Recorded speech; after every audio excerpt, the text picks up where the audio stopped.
तस्मै श्री गुरुवे नमः। तस्मै श्री गुरुवे नमः। मैं नहीं कछु नहीं कछुआरी नामोरा और सरला जा राखिलो सदिना जनितोरा सदिना जनितोरा। मैं अपराधीन जन्म जन्म की नख सिख भरा विकार। तुम दाता दुख भंजना मेरी करो संभाल। मेरी सुनो पुकार। तो दासी सर्वप्रथम अपने दादा गुरु परम संत कृपाल सिंह महाराज जी के चरणों में कोटि कोटि प्रणाम करती है।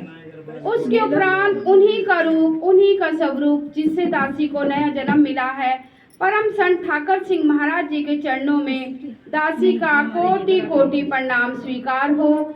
उसके उपरांत आज की मौजूदा सरकार वक्त के शहंशाह संत बलजीत सिंह जी के चरणों में दासी का कोटि कोटि प्रणाम स्वीकार हो।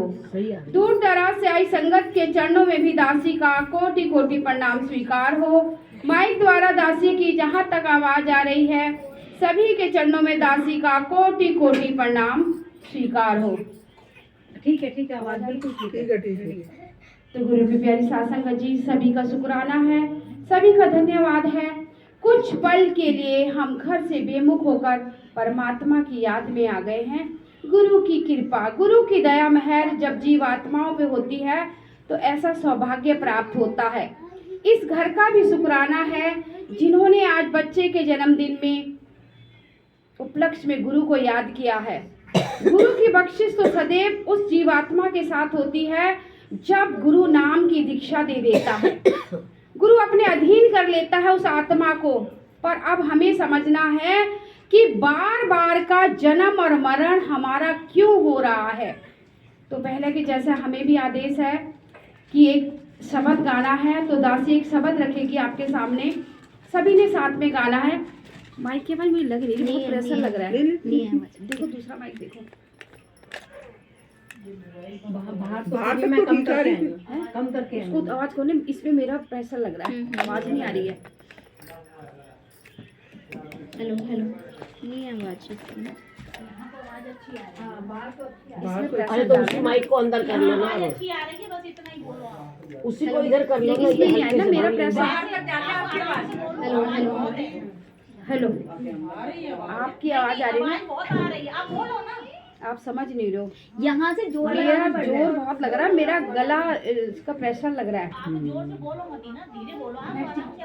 धीरे बोल के उसका मुंह अंदर करवा लो, थोड़ा से धीरे बोलो, नहीं हो रहा, प्रेशर नहीं आ रहा। तो सभी ने एक शब्द है, क्योंकि जब हम शब्द साथ में गाते हैं तो परमात्मा भी याद करता है कि भाई ये जीव आत्माएं मुझे साथ में पुकार रही हैं। तो एक शब्द है, सभी ने साथ में गाना है। मैंने जब से गुरु जी तेरा नाम लिया अभिमान जताना छोड़ दिया। मैंने जब से गुरु जी तेरा नाम लिया अभिमान जताना छोड़ दिया। अभिमान जना बेटों पर अभिमान किया बेटों पर, ये बेटे पोते मेरे हैं, ये बेटे पोते मेरे हैं। जब इन्हें छोड़ कर जाना है, जब इन्हें छोड़ कर जाना है, मैंने लाड लगाना छोड़ दिया। जब इन्हें छोड़ कर जाना है, मैंने लाड लगाना दिया। मैंने जब से गुरु जी तेरा नाम लिया, अभिमान जताना छोड़ दिया। अभिमान किया इस दौलत का, अभिमान किया इस दौलत का। ये दौलत बंगले मेरे है, ये दौलत बंगले मेरे है। जब हाथ पसारे जाना है, जब हाथ पसारे जाना है, मैंने इसे जोड़ना छोड़ दिया। जब हाथ पसारे जाना है, मैंने इसे जोड़ना छोड़ दिया। मैंने जब से गुरु जी तेरा नाम लिया, अभिमान जताना छोड़ दिया। मैंने जब से गुरु जी तेरा नाम लिया, अभिमान जताना छोड़ दिया। अभिमान किया इस काया का, अभिमान किया इस काया का। मेरी काया कितनी सुंदर है, मेरी काया कितनी सुंदर है। जब इसे राख हो जाना है, जब इसे राख हो जाना है, मैंने इसे सजाना छोड़ दिया। जब इसे राख हो जाना है, मैंने इसे सजाना छोड़ दिया। मैंने जब से गुरु जी तेरा नाम लिया, अभिमान जताना छोड़ दिया। मैंने जब से गुरु जी तेरा नाम लिया, अभिमान जताना छोड़ दिया। गुरु प्यारे साथ संगत जी, हम इस संसार में रहकर संसार को भी जोड़ते रहते हैं। ये माया महाठगनी हम जानी, निर्गुण सब फांस लिए कर डाले डोले मधुर वाणी। ये माया का संसार है। आ तुझे घर दूंगी, परिवार दूंगी, बेटा दूंगी, पोता दूंगी, पोती दूंगी, और पूरी जिंदगी हम इस माया जंजाल में फंसे रह जाते हैं, इससे निकल नहीं पाते। संत जन आते हैं इस सृष्टि में मृत्यु लोक में संत लोग आते हैं कि भाई ये जो जीव आत्माएं बार बार इनका आवागमन हो रहा है। हम लोगों का आवागमन ही तो हो रहा है। निज अंधियारी कोठरी दिया ना बाती, वहां पकड़ के ले जाएंगे यम, संग चले कोई संग ना साथी। ये अंधेरी कोठरी है। घर में भी अभी अंधेरा हो जाए ना, बत्ती जला देंगे, लाइट जलाएंगे, इन्वर्टर जलाएंगे कि भाई कमरे में अंधेरा हो गया है, घर में अंधेरा। पर यहाँ तो अनादि काल से जो अंधेरा है, वो सतगुरु कहते हैं मेरे बच्चों तुम्हें दिखाई क्यों नहीं दे रहा? तो ना अनादि काल से अंधेरा है। कितने जन्म, जब से ये सृष्टि बनी है तब से जीवात्माओं का आवागमन चल रहा है। तब से हम आ रहे हैं, जा रहे हैं, माँ के गर्भ में आ रहे हैं और आके यहाँ से चले जा रहे हैं, कुछ लेके नहीं जा रहे हैं। तो संत जन यही हमें याद दिलाते हैं कि हमें इस शरीर में नहीं जाना है, न इस शरीर में आना है। भाई इसका मतलब क्या है? न इस शरीर में आना है और न इस शरीर से जाना है। आत्मा भी इस शरीर का साथ छोड़ देती है। इस शरीर में नहीं आना, इस शरीर में नहीं जाने का मतलब है कि बार बार इस मृत्यु लोक में नहीं आना है। क्योंकि जैसे जैसे हम कर्म करते हैं ना, कर्मों के हिसाब से हमें योनियां मिलती है। ये सांप, बिच्छू, कुत्ते, मगरमच्छ, कीड़े मकोड़े, पेड़ पौधे, ये भी अपने अपने कर्मों के हिसाब से योनियां भुगत रहे हैं। एक कुत्ता है, हमारी गेट पे आ जाए, दुत्कार देते, मार देते। भगवान है उसके अंदर भी। रामदेव जी का पता होगा सबको, कुत्ते के पीछे कैसे रोटी लेके जाते थे कि यही भगवान है, लो भाई आओ भगवान जी रोटी खाओ, उसमें रूखी सूखी मत खाओ, उसमें घी लगा के देते हैं। क्यों? क्योंकि हर जीव के अंदर भगवान है, हर छोटे से छोटे जीव के अंदर भगवान का वास है। हम ये जानते भी हैं, पर गुरु की प्यारी साध संगत जी, कोई एक तत्व है, कोई दो तत्व, कोई तीन तत्व, कोई चार तत्व, केवल जो ये मनुष्य शरीर है यही 5 तत्वों का पुतला है। इसी शरीर में रहकर हम परमात्मा को पा सकते हैं। देखो, मंदिर, मस्जिद, गुरुद्वारे, चर्च में हम पूजा करने जाते हैं। हम सभी अपने अपने धर्मों के हिसाब से जाते हैं। जो हिंदू है मंदिर जाता है, सिख है गुरुद्वारे जाता है, जो ईसाई लोग हैं चर्च जाते हैं, जो मुस्लिम लोग हैं मस्जिद जाते हैं। ये किसने बनाए हैं मंदिर, मस्जिद, गुरुद्वारे? ये हमने तो बनाए। हम ही मजदूर हैं, मिस्त्री हैं, हम ही लोगों ने तो बनाए हैं मंदिर, मस्जिद, गुरुद्वारे, चर्च। खूब सुंदर इसको सजाते हैं, शिवलिंग में जल चढ़ाते हैं, गुरुद्वारे में अरदास करने जाते हैं, मंदिर मस्जिदों में नमाज पढ़ने जाते हैं अपने अपने हिसाब से। ये सोचो, ये शरीर तो स्वयं परमात्मा ने गढ़ा है। इस शरीर को तो स्वयं परमात्मा ने गढ़ा है। क्या इसके अंदर की सफाई करने की कोशिश की है कि हमारे अंदर कितनी गंदगी भरी पड़ी है? हमारी सोच, हमारे विचार, हमारा मन गंदगी से भरा पड़ा है। हमारे अंदर बुरे बुरे विचार हैं, बुरे बुरे विकार हैं जो ये निकल नहीं रहे, जहाँ स्वयं परमात्मा विराजमान है।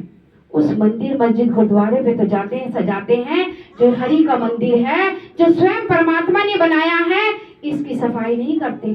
घर भी बहन जी जिन्हों के घर में सत्संग है ना, इसको साफ किया है कि आज हमारे घर में सत्संग है, सत्संग सुनाया जाएगा, लोग आएंगे, संगत आएगी। जो घर स्वयं परमात्मा का है, इसे सजारना संवारना है, क्योंकि आत्मा जो है वो सत्पुरुष का अंश है और मन जो है वो काल का दूत है। आत्मा सत्पुरुष का अंश है और ये जो मन है ये काल का दूत है। पूरी जिंदगी जो है ना आत्मा को, पूरी जिंदगी आत्मा को ये धर्म कर्म में उलझाए रखता है। कौन? मन। और हम उलझे रहते हैं, संसारिक जीवन में तो उलझे रहते हैं। कभी यहाँ जाना है, कभी ये करना है, कभी ये करना है। पूरी हमारी इच्छाएं और आकांक्षाएं भी कभी खत्म नहीं होती। इसी के पीछे पूरी जिंदगी निकल जाती है और वो समय आता है बटन दबते ही ऊपर पहुंच जाते हैं। बटन ही तो दबता है भाई, हमेशा की टिकट कोई ना, एक तरफा टिकट कोई ना है भाई। इस घर इस द्वार से हम अंदर आए हैं तो यहाँ से भी बाहर भी तो जाना है। अब आए हैं तो ये कोई ना हम सदा के लिए आए हैं, हमें जाना है।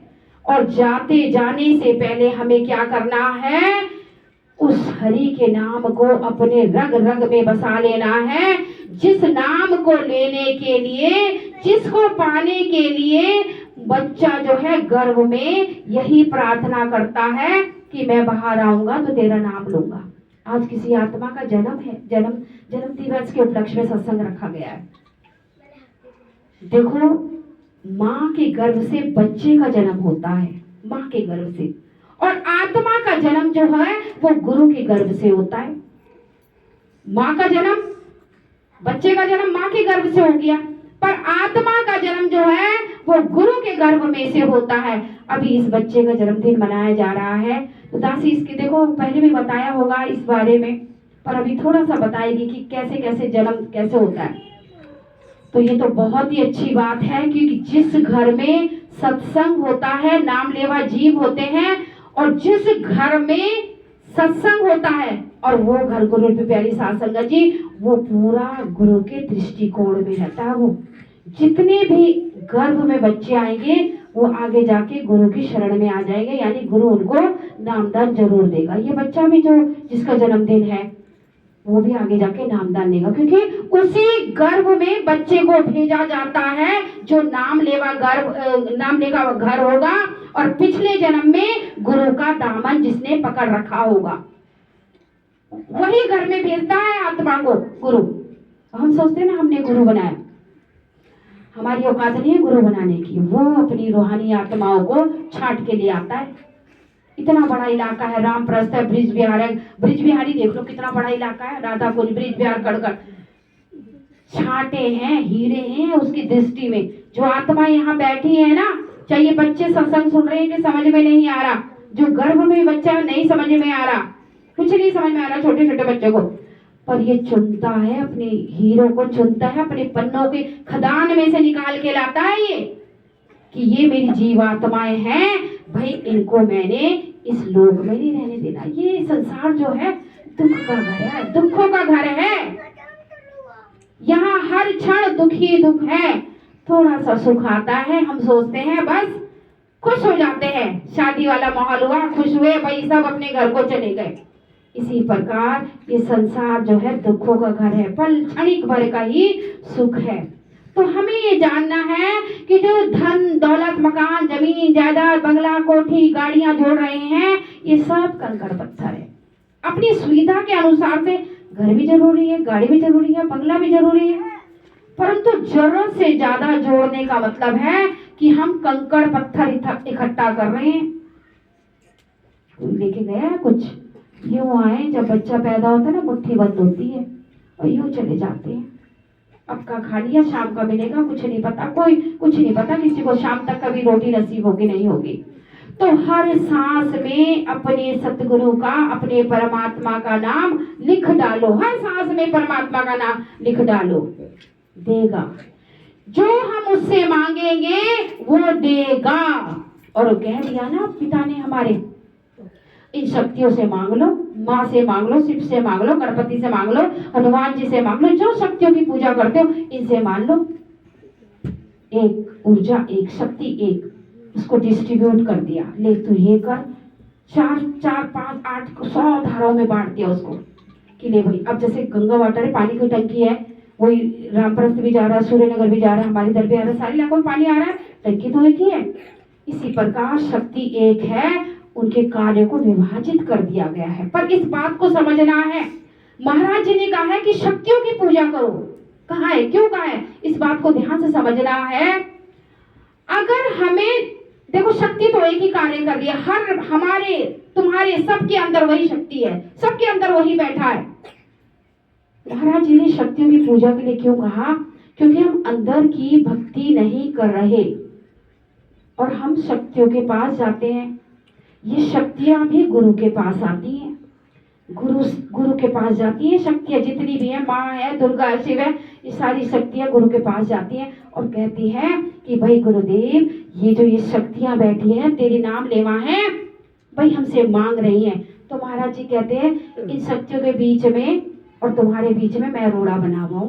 क्यों बनाओ रोड़ा, क्यों कहा महाराज जी ने कि इन शक्तियों के बीच में और तुम्हारे बीच में मैं रोड़ा बना हूं? इसका कारण है कि हम आत्माएं जितना इस संसार से मांगते रहेंगे ना इन शक्तियों से, यहाँ दलदल में फंसते जाएंगे। इसलिए मैं ज्यादा नहीं देने देता भाई, ठीक है इसको घर में पुत्र चाहिए, बेटी चाहिए, घर चाहिए, दे, इतना दे। माता रानी को कहते हैं भाई दे, आज नहीं देगी तो ये कल जरूर देगी, जो मांगना है मांगो, जरूर देगी। पर मैं इसलिए बोलता हूँ माता से कि भाई ये इस दलदल में अगर फंस गई ना मेरी आत्माएं, तो इस दलदल से निकल नहीं पाएंगी, निकल नहीं पाएंगी। तो मैं नहीं चाहता इनको इतना दिया जाए कि यहाँ से निकलना इनका नामुमकिन हो जाए। अब हम लोग शक्तियों के पीछे रहते हैं। महाराज जी कहते हैं क्षणिक भर का सुख चाहिए तो यहाँ रहो, और सदा सदा का परम आनंद लेना है तो गुरु की शरण में रहो। बात को समझ लो भैया। शक्तियां भी देखो, राम भगवान जी थे, ठीक है। अब छोटा सा इसी से उदाहरण, इसे समझ लो। राम भगवान जी के जीवन में दुख क्यों आए? भगवानों पे भी कर्म फल लागू होता है। रामचंद्र जी 14 वर्ष का वनवास काटकर अयोध्या लौटे थे। रावण का वध करके सीता मैया लक्ष्मण जी को साथ लेके अयोध्या आए थे। लोगों ने घी के दीपक जलाए थे। राम भगवान जी के जीवन में क्यों दुख आए? वो तो भगवान थे, वो तो भगवान थे ना। जो हम देवी देवता राम राम राम करते हैं ना, रामेश्वरम में, वही राम शिव शिव शिव करता है। जो हम राम राम करते हैं वो वहां पे जाके शिव शिव शिव करता है, वही राम। तो कहने का भाव है भगवानों पर भी कर्म फल लागू होता है। रामचंद्र जी ने तो 14 वर्ष का वनवास काटा। हमारे पिताजी पता है क्या कह रहे थे? अभी तुमने शायद नवरात्रों में गए हो तो पिताजी ने सिंपल सी बात कही थी, राम जी ने तो 14 वर्ष का वनवास काट लिया, वो अयोध्या लौट गए, तुम्हारा वनवास कब खत्म होगा? हमारा भी तो वनवास है, ये संसार हमारा वनवास है। रामचंद्र जी ने तो एक रावण का वध कर लिया, तुम्हारे अंदर तो 5-5 रावण हैं, इन रावण का वध कैसे करोगे? उन्होंने तो हनुमान जी की सेना तैयार करी और हनुमान जी की सेना लेके वो कर दी चढ़ाई लंका पे। अब ये देखो तुम्हारा क्या हाल होगा मेरे बच्चों। तुम्हारा जो ये राम जी ने तो 14 वर्ष का वनवास काट दिया, तुम्हारा तो कई जन्मों का वनवास है, ये कई जन्मों का वनवास है। तुम इस वनवास को कैसे काटोगे? तो उन्होंने पिताजी बोलते हैं मेरे बच्चों भजन कर लो, सिमरन कर लो, सेवा कर लो। अभी एक बहन जी भजन गा रही थी ना कि जो हमारी निंदा करे, जो हमारी बुराई करे, जो हमारा कुछ करे तो उसका सत्कार करो। जो हमारी निंदा चुगली करेगा उसका सत्कार क्यों करेगा? क्यों करे? क्यों बोलते हैं सत्कार करो?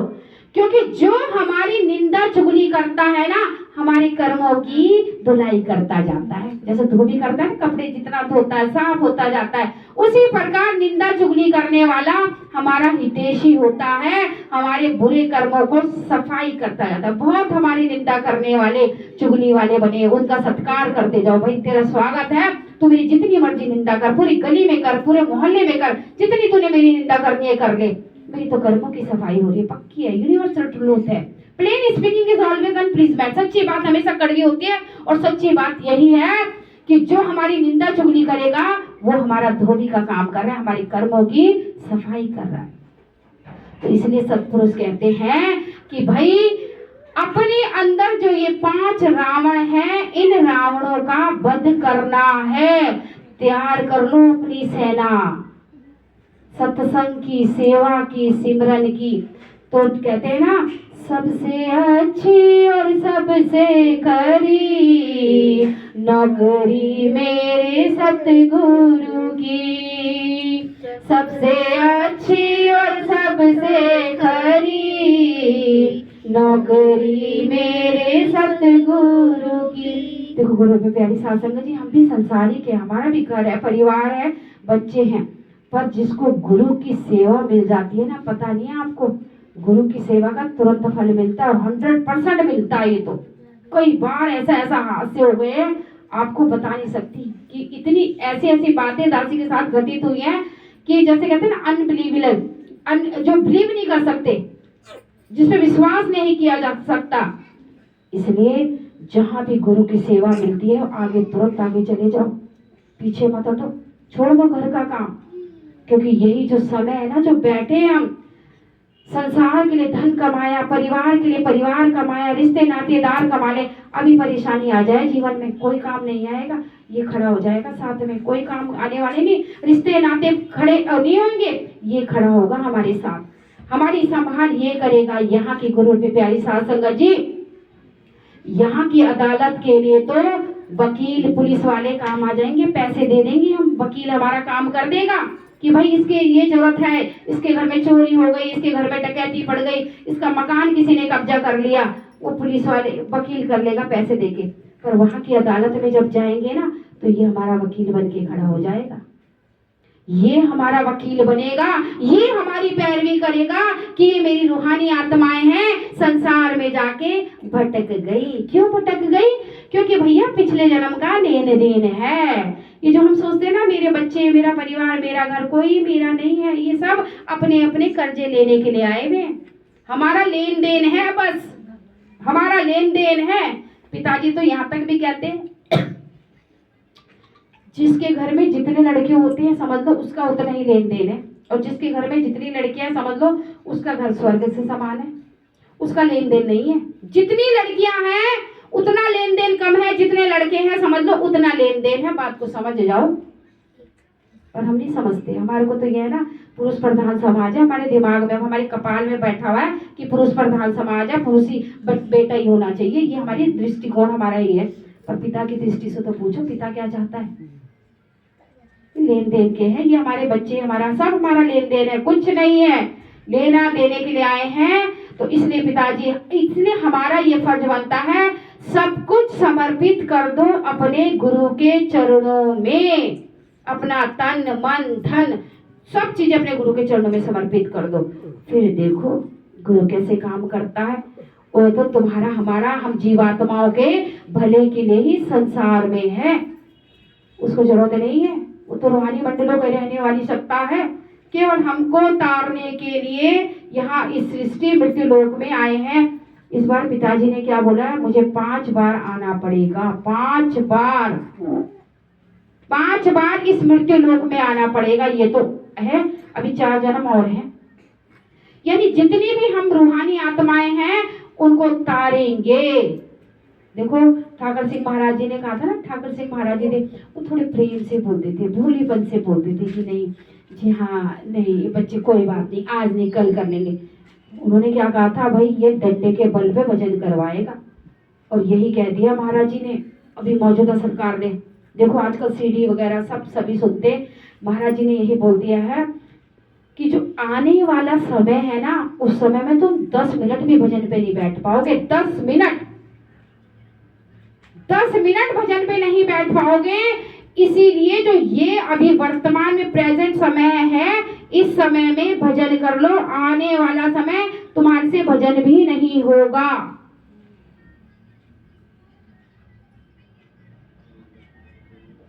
जब संत महापुरुष हमें ये बात बता रहे हैं कि आने वाला समय और भी खराब है, तो क्यों ना काल करे सो आज कर, आज ही हम भजन शुरू कर दें। पर हमारी नियति तो क्या है, जैसे चींटी होती है ना, चींटी चावल ले चली, रास्ते में मिल गई दाल। संत कबीर कहें दोनों साथ ना चले, इकली दूजी दाल। चींटी के मुंह में एक चावल का दाना होता है छोटा सा, उसको रास्ते में दाल का दाना मिल जाता है, तो लालच आ जाता है कि इस दाल के दाने को भी उठा के चल पड़ो। अब एक चीज को पाने के लिए तो एक चीज को छोड़ना ही पड़ेगा ना भाई। अगर उसको दाल चाहिए तो चावल नीचे रखना पड़ेगा। वो लालच करती है, फिर उसको दिमाग आता है कि नहीं भैया, मुझे एक चीज को पाने के लिए एक चीज तो छोड़ना पड़ेगा। इसी प्रकार बात को समझना है कि अगर हम चाहें कि हमें संसार में मिल जाए और परमपिता परमेश्वर का धाम सचखंड भी मिल जाए, तो ये पॉसिबल नहीं है। दोनों के लिए हमें एक चीज तो छोड़नी पड़ेगी। छोड़ने का मतलब ये नहीं है कि हम जंगलों में चले जाएं, अपने घर परिवार है, बच्चे हैं, रिश्ते नातेदार हैं, इनको छोड़ दें और कहीं भाई हम तो भाई हमारे महाराज जी ने नाम दान दिया, हम तो जंगलों में जा रहे हैं, ध्यान भजन ऊपर ही पर्वतों में जाके करेंगे। नहीं, संसार में रहते हुए उस परम पिता परमेश्वर को पाना है। और ये जो 5 चोर है, जैसे राम ने रावण का वध किया, ऐसे ही हम जीवात्माओं को एक सेना तैयार करनी है। ये हमारे अंदर जो ये 5 रावण है, इनका हमें वध करना है। तो गुरु भी प्यारी सासंग जी, जैसे कि इस घर में आज जन्मदिन है, तो इसके बारे में एक छोटी सी कहानी बताऊंगी कि जन्म कब होता है। एक बार एक बहन होती है, उसके घर में एक साधु संत आ जाते हैं, तो बाहर से पुकारते हैं, भाई भिक्षाम दे। तो जो बहू होती है वो बाहर आती, कहती है बाबा रुको, मैं आपके लिए चावल आटा लेके आती है बाहर। तो बाबा बूढ़ा होता है, 70-75 साल का। तो बाबा बोलता है कि बेटा मुझे 2 रोटी बना के दे देगी। तो बहू कहती है हाँ बाबा बैठो, आप यहाँ बैठो, चबूतरा बना है, आप यहाँ बैठो, मैं आपके लिए अभी 2 रोटी बना के लेके आती हूँ, पर सब्जी नहीं है, चटनी के साथ दूंगी। बाबा कहता कोई बात नहीं। वो बहू अंदर जाती है, 2 रोटी बना के लेके आती है और चटनी साथ में लेके आती है। इतने में उसका 3 साल का बच्चा पीछे से दौड़ा दौड़ा आता है और बोलता है माँ माँ मुझे भी रोटी दो। तो बाबा पूछता है बेटा कौन है? कहती है बाबा मेरा बच्चा है। तो बाबा पूछते बेटा तेरी उम्र कितनी है? तो वो बहू रानी बोलती है बाबा मेरी उम्र 10 वर्ष की है। बाबा कहता है बेटा तेरी उम्र 10 वर्ष की है? कहता हाँ। तो तेरी पति की उम्र कितनी है? कहती है बाबा मेरे पति की उम्र 1 वर्ष है। अब बाबा थोड़ा सकपका सा जाता है, रोटी खाता जाता है। कहते तेरी सास की उम्र? कहती है मेरी सास की उम्र भी अभी 1 वर्ष की है। और ससुर मेरे अभी पैदा ही नहीं हुए। बाबा बड़ा परेशान हो जाता है। भाई 10 साल की उम्र में इतना 2-3 साल का बच्चा है। देखो सब समझ सकते हैं 10 साल की उम्र में किसी कोई मां नहीं बन सकता। वैसे कलयुग है, कुछ कह भी नहीं सकते आजकल। अब वो बाबा बड़ा परेशान होता, कहता है बेटा तुम कोई दिमाग की कोई दवाई खाती हो क्या? कोई दिमाग की दवाई खाती हो क्या? नहीं बाबा, मैं तो कोई दवाई नहीं खाती हूँ। अपनी उम्र तुमने 10 साल बता दी, अपने पति की उम्र 1 साल बता दी। कुछ समझ में नहीं आ रही, कहाँ पर क्या बात है, समझ में नहीं आ रही। तुम्हारी उम्र 10 साल, तुम्हारे पति की उम्र 1 साल, सास 1 साल की, पर ससुर तुम्हारे पैदा ही नहीं हुए। बाहर आती है, बड़े प्यार से कहती है बाबा, पानी देती है, पानी वानी पिलाती है, कहती है बाबा मेरी उम्र वैसे जो है संसारिक दृष्टि में मेरी उम्र 25 वर्ष है। जब मैं 15 साल की थी मेरे घर वालों ने मुझे नाम की दीक्षा दिलवा दी थी। तो 25, 15 में 10 जोड़ लो, 25 यानी 16वां साल लगा था मेरे को नामदान की दीक्षा हुई थी। मेरी शादी को 5 साल हो गए। मैं अपनी सास, पति और ससुर को कहते कहते थक गई कि नाम की दीक्षा ले लो, बिना नाम के गुरु के गर्भ से जन्म के बिना इस संसार में आवागमन चलता रहेगा। वो ने गुरु मेरा वैद्य परमात्मा, हरि हरि नाम औखद मुख देवी,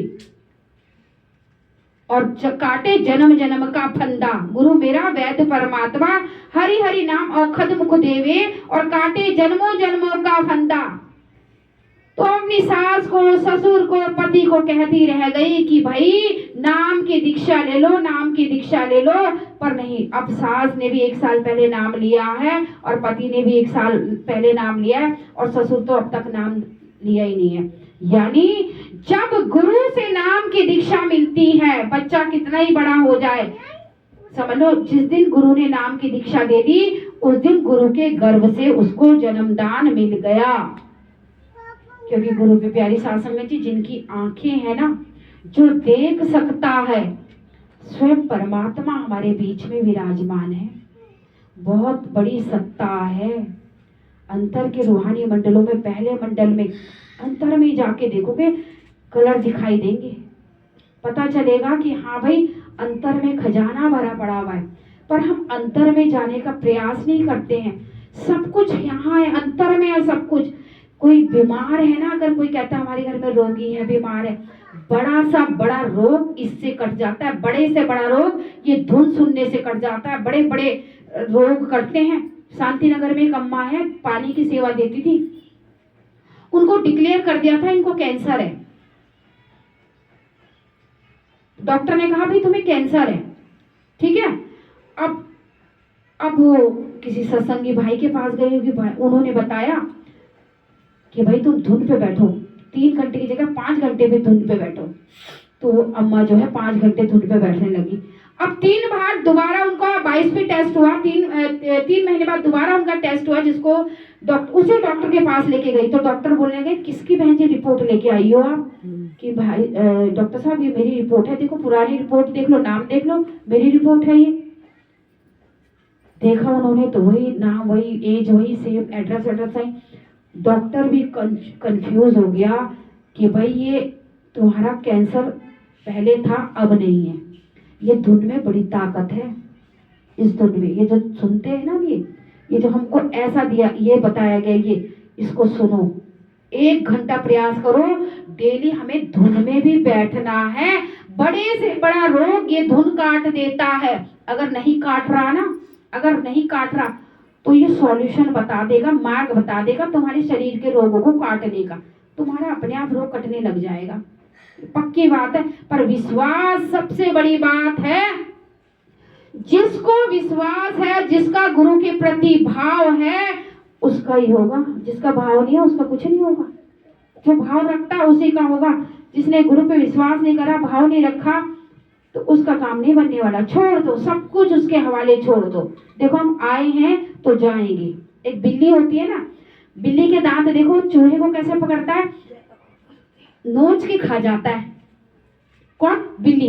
उसके दांत रुकेले, बिल्ली को, चूहे के दांत को फाड़ देता है। जैसे कोई कह देता है ना, भाई जिसने नाम लिया उसने भी मरना है, जिसने नाम नहीं लिया उसने भी मरना है, जो भैया आए हैं वो जाएंगे।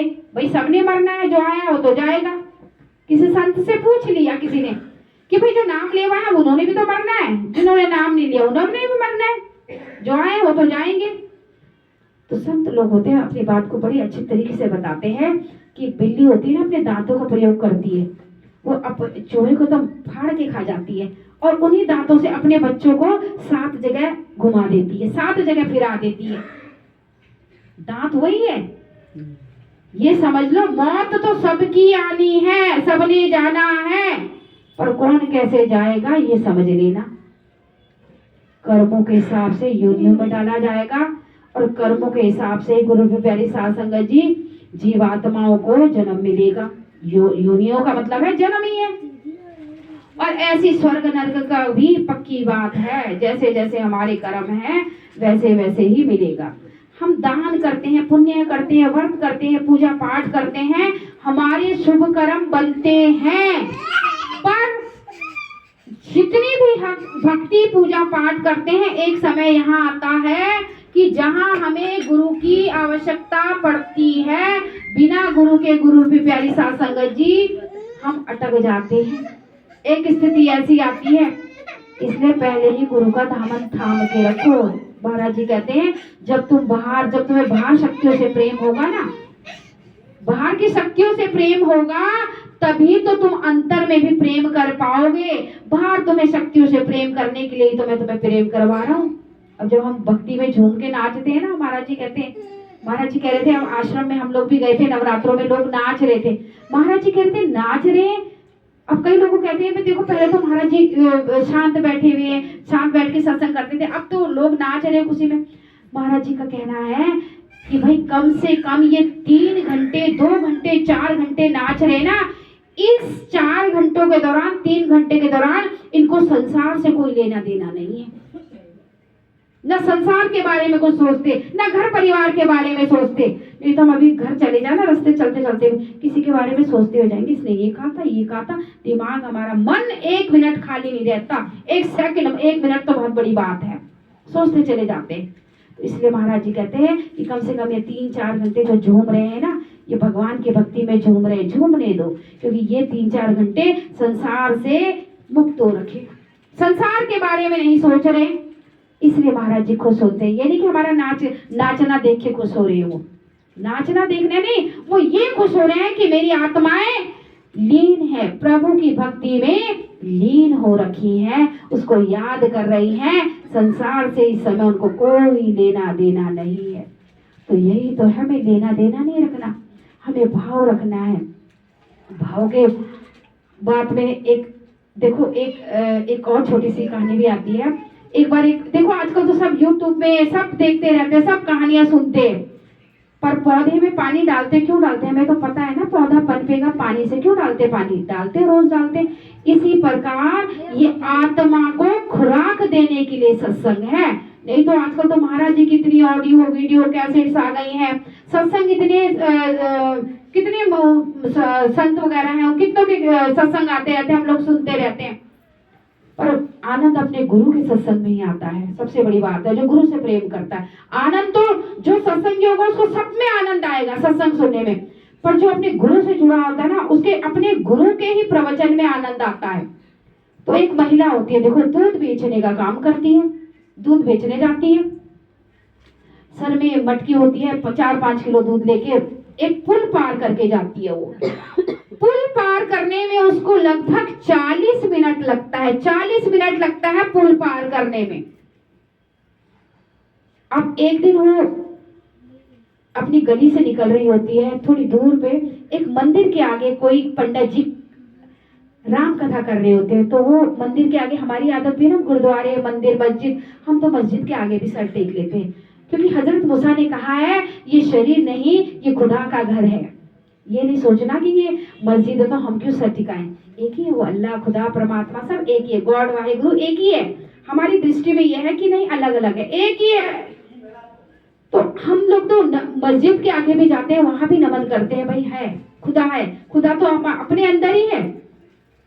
अब वो बहन जो है मंदिर के आगे क्या करती है, अपना मत्था टेकती है, और क्या सुनती है, पंडित जी कह रहे होते हैं, जो राम नाम को जपता है भव सागर से पार हो जाता है।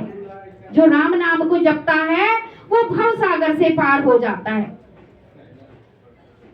और वो जो पुल है ना, पुल के नीचे एक नदी होती है। वो कहती है भोली होती है। देखो संसार में दो प्रकार के लोग होते हैं, एक तो राम राम जपते हैं, एक मन में राम नाम तो जपते हैं पर अंदर राम नाम की कोई रस नहीं होता, दिखावे वाले होते हैं कि भाई हमने पूजा भी करनी है, आरती भी करनी है, भगवान को खुश करना है, समय हो गया हमारा।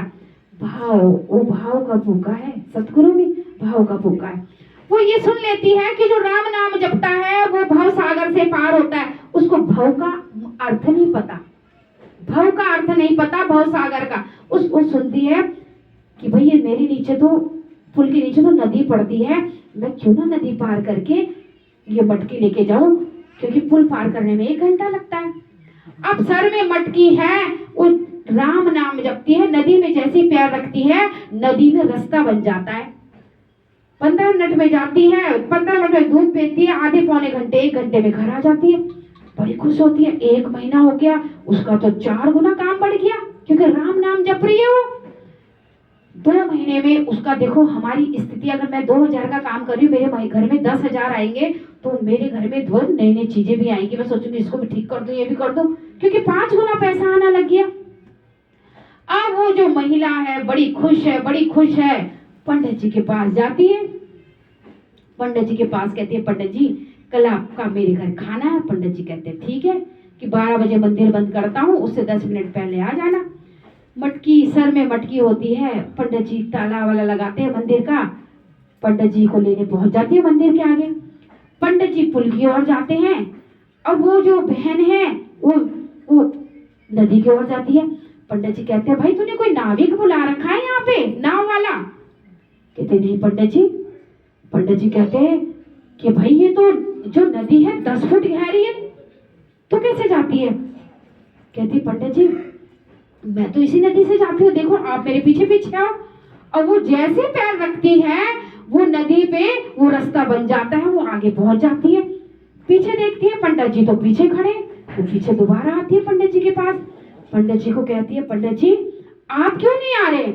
तो पंडित जी कहते हैं कि भाई ये तो 10 फुट गहरी नदी है, मेरी हाइट तो 5 फुट 5 इंच है, 5 फुट 5 मेरी हाइट है। ये नदी जो है, मैं 50 साल से इस इलाके में रह रहा हूँ, ये नदी जो है 10 फुट गहरी है, इसमें तो जाऊंगा मैं तो डूब के मर जाऊंगा।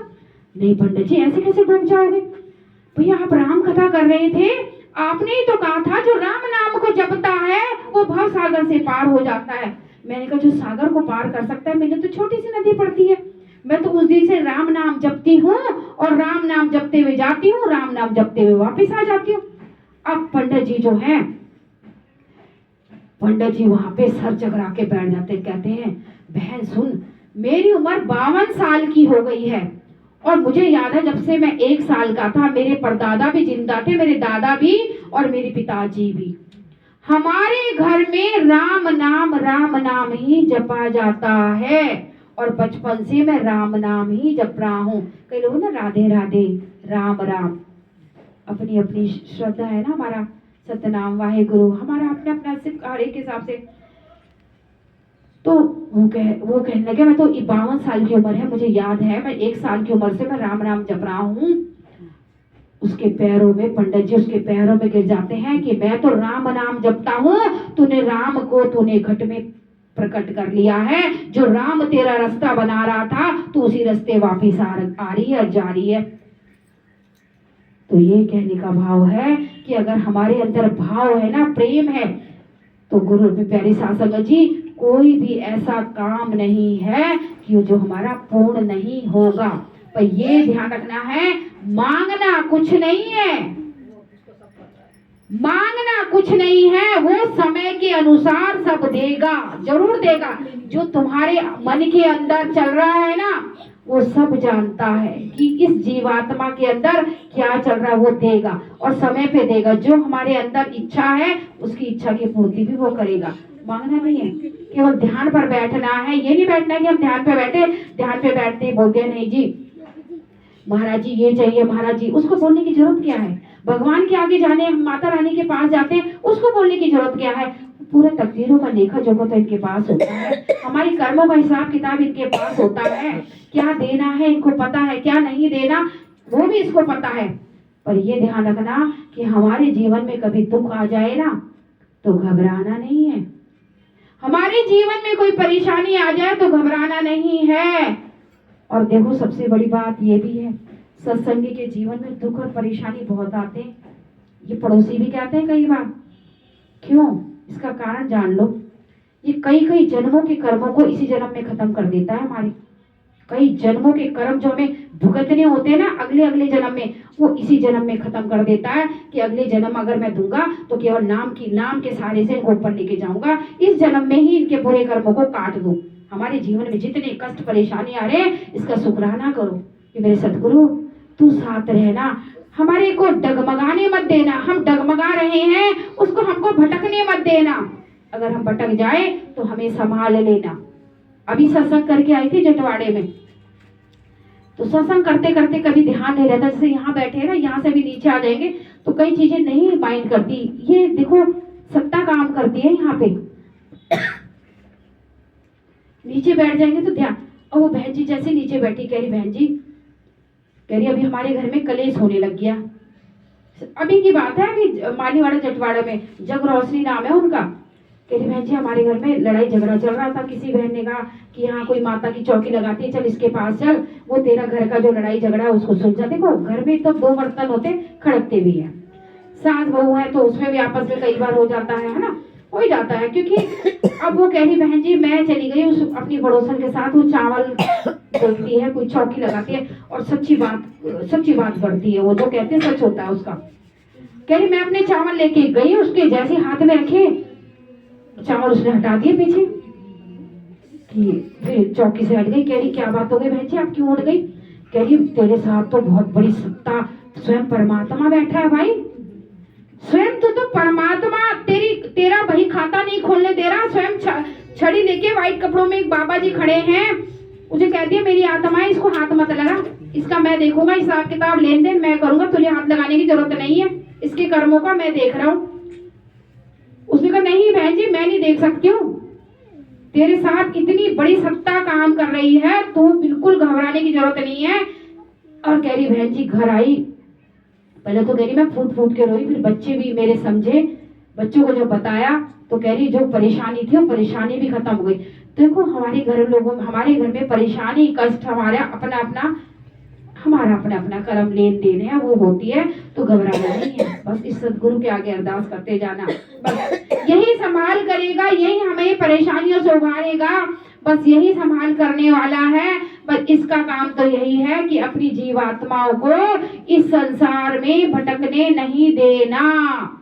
और वो क्या करता है, नाम रूपी कटारी दे देता है कि भाई मेरी जीवात्माओं के पास ये नाम रूपी कटारी है, ये नाम रूपी कटारी से तर जाएंगे, इस लोक से अपने घर को वापसी कर लेंगे। बच्चा जाता है ना घर से तो माता पिता इंतजार करते हैं कि मेरा बच्चा ऑफिस से आने वाला है। इसी प्रकार वो परमपिता परमेश्वर भी हमारा इंतजार कर रहा है। राम जी के आने पे अयोध्या वासियों ने क्या किया था, घी के दीपक जलाए थे, फूल वूल सजाए थे, क्यों? क्योंकि राम भगवान आने वाले हैं। इसी प्रकार वो परमपिता परमेश्वर भी हमारा इंतजार कर रहा है, हमारे रास्ते में फूल बिखेरने के लिए बैठा है कि कब मेरी रूहानी आत्माएं जो हैं अपने घर की वापसी करेंगी। वो भी अपने सीने से लगाने को तैयार है, वो भी चाहता है कि आत्माएं जल्दी से जल्दी यहाँ पहुंचे। और गुरु में प्यारे सासंग जी अभी पिताजी बोल रहे थे कि बहुत दूर तक देखा गया कि जीवात्माएं जितनी नाम लेवा है अभी पहले मंडल में भी नहीं पहुंची, पहले मंडल में भी नहीं पहुंची हैं। पिताजी यही कह रहे मेरे बच्चों केवल पहले मंडल में आ जाओ, 5वें मंडल में मैं लेके जाऊंगा। और जो अन्य देखो किसी गुरु की निंदा नहीं करी दासी, अन्य धर्मों के लोग या अन्य जो गुरु को मानते हो कहते हैं ना हमारे गुरु तो पहुंचे हुए हैं, ये है इस मंडल में, इस मंडल मैं तुम्हें यहाँ के दिखा दूंगा कौन गुरु कौन से मंडल पे अटका पड़ा हुआ है, ये भी दिखा दूंगा कौन पहले मंडल पे दूसरे मंडल पे। ये कौन बोल सकता है? जो पूर्ण संत होगा वही बोल सकता है। पूर्ण संत अंतर में पहुंचा हुआ होगा वही इतनी बड़ी बात को ठोक के बोल सकता है, बाकी कोई नहीं बोल सकता। इतनी बड़ी सत्ता है, इतनी अंतर गुरु प्यारे शासन में अंतर में जिसको थोड़ा सा भी कहते हैं ना इश्क हो जाए, जब इश्क हो जाता है ना लड़की को लड़के से, लड़का बावला होकर घूमता रहता है, लड़कियां भी बावली होकर घूमती रहती है, खाते पीते उठते बैठते अपने प्रेमी का ध्यान रहता है। वो स्कूल जा रही होगी, वो कॉलेज जा रही होगी, अब यहाँ जा रही होगी, अब वहां जा रही होगी। इश्क जैसे इश्क का भूत सवार होता है, सोते हुए भी अपनी प्रेमिका का ध्यान, सोते हुए भी अपने प्रेमी का ध्यान। क्यों? क्योंकि प्यार हो गया। जब प्यार होता है ना, इश्क होता है, तो हर समय उसका ही ख्याल आता है। इसी प्रकार जब परमात्मा से प्रेम हो जाएगा ना, तो खाते उठते बैठते उसका ही ध्यान आएगा। फिर संसार चल रहा है, चलने दो। खाना कैसा है, ठंडा है, गर्म है, स्वाद है, कपड़े कैसे फटे हैं, अच्छे हैं कैसे, कुछ नहीं। फिर तो बस ये रहता है कि परमात्मा की जो बूंद बह रही ना, रस बह रहा है, रस, उस रस की एक बूंद मिल जाए तो हमारा काम बन जाए। तो गुरु की प्यारी साध संगत जी, इस घर में जन्मदिन के उपलक्ष्य में भी सत्संग था, तो एक दासी थोड़ा सा जन्मदिन का भी एक सत्संग भजन गा रही है, सभी साथ में गाना। रातुर को गुरुवार सवेरे चले जाना, रातुर को गुरुवार सवेरे चले जाना, अभी हमने जन्मदिन मनाया नहीं है, अभी हमने जन्मदिन मनाया नहीं है। दौड़ी दौड़ी जाऊं मैं फूल की दुकान में, दौड़ी दौड़ी जाऊं मैं फूल की दुकान में, कि अभी हमने माला मंगाई नहीं है, अभी हमने माला मंगाई नहीं है। रातुर को गुरुवार सवेरे चले जाना, रातुर को गुरुवार सवेरे चले जाना, अभी हमने जन्मदिन मनाया नहीं है, अभी हमने जन्मदिन मनाया नहीं है। दौड़ी दौड़ी जाऊं हलवाई की दुकान में, दौड़ी दौड़ी जाऊं हलवाई की दुकान में, कि अभी हमने हलवा मंगाया नहीं है, अभी हमने हलवा मंगाया नहीं है। रातुर को गुरुवार सवेरे चले जाना, रातुर को गुरुवार सवेरे चले जाना, अभी हमने जी भर के देखा नहीं है, अभी हमने जी भर के देखा नहीं है। दौड़ी दौड़ी जाऊं संगत की गली में, दौड़ी दौड़ी जाऊं संगत की गली में, कि अभी हमने सत्संग कराया नहीं है, अभी हमने सत्संग कराया नहीं है। रातुर को गुरुवार सवेरे चले जाना, रातुर को गुरुवार सवेरे चले जाना, अभी हमने जन्मदिन मनाया नहीं है, अभी हमने जन्मदिन मनाया नहीं है। तो इस घर परिवार को जन्मदिन की बहुत बहुत बधाइयाँ हो, गुरु परिवार की ओर से बहुत बहुत बधाइयाँ हो। ये बच्चा जीवन में बहुत तरक्की करे, सबसे बड़ी तरक्की है। देखो हम इस संसार में IPS बन गए, ऑफिसर बन गए, डॉक्टर बन गए, बहुत बड़ा ऊंची ऊंची पदवी ले ली, पर पिताजी ये कहते हैं कि जिसने आध्यात्मिक जीवन में कदम नहीं रखा, आध्यात्मिक जीवन को नहीं अपनाया, समझ लो इस संसार में शून्य खाली आया और खाली ही चला गया। जब तक इस संसार में रहते हुए हमने नाम की दौलत नहीं कमाई, नाम की दौलत को नहीं जाना, अपने जीवन में गुरु नहीं बनाया, तो समझ लो हम पशुओं की तरह आए और पशुओं की तरह जीवन जिया और इस संसार से चले गए। इसलिए गुरु की प्यारी साध संगत जी, जब भी ध्यान पर बैठे, पिताजी भी यही बात बोल रहे, कुछ तुम्हें मांगने की जरूरत नहीं है, मुझे पता है कि मुझे किस जीवात्माओं को कब और क्या देना है, और वो शक्ति के द्वारा तुम्हें संसार की वस्तुएं, संसार रूपी जीवात्माएं जरूर मिलेंगी। समझना है गुरु ये क्यों कहता है, क्योंकि गुरु ने कह दिया ना कि तुम्हारे और शक्तियों के बीच में मैं रो रहा हूँ। क्योंकि संसार की चीजें अगर तुम्हें ज्यादा मिल जाएगी तो संसार की दलदल से तुम निकल नहीं पाओगे। तो गुरु पे प्यारी साध संगत जी, सभी का शुक्राना है, सभी का धन्यवाद है कि कुछ पल के लिए गुरु कृपा से हम अपनी परमात्मा की याद में बैठ गए। इस घर का भी शुक्राना है जिन्होंने सत्संग रखवाया है। तो थोड़ी देर के लिए हम सभी ध्यान पर बैठेंगे। माताएं बहनें जहाँ बिंदी लगाती हैं, भाई लोग जहाँ तिलक लगाते हैं, ठहर ठहर कर नाम का सिमरन करेंगे। जिन्होंने नाम की दात नहीं ली